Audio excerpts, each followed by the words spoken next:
In the dimly lit corridors of the abandoned research facility, Dr. Lyra Erso's footsteps echoed off the peeling walls as she made her way to the containment cell. The air was thick with the scent of disinfectant and something else, something like ozone. She had been working at the facility for 3 years now, studying a unique phenomenon, an entity that existed beyond human comprehension, yet seemed to be drawn to our reality through anomalies in time. Lyra's team had named it the Devourer, but she preferred not to think of it as anything more than a statistical outlier. As she approached the cell, the lights flickered and died. The backup generators kicked in, casting an eerie blue glow over the area.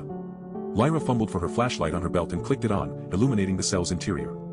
Inside, the entity was motionless, its presence marked only by a subtle distortion in the air that seemed to ripple outward from its center.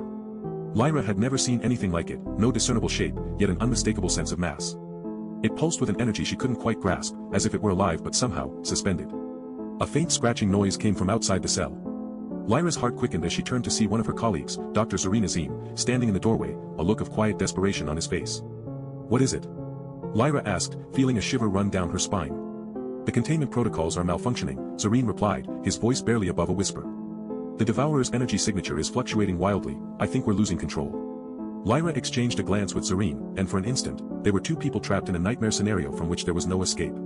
"Try to compensate with the backup systems," Lyra said, trying to keep her voice steady. "We need to stabilize the Devourer before." But it was too late. A burst of energy erupted from the cell, casting an intense light over the corridor that seemed to sear itself into Lyra's retina. As she shielded her eyes, a cold whisper echoed in her mind, "I am not contained." The world around Lyra went dark, and then, suddenly, it didn't. She opened her eyes to find herself standing at the edge of a vast, empty plain. The sky above was a deep, blood-red color that seemed to bleed into the horizon. A faint whisper still lingered in her mind, "You will help me escape."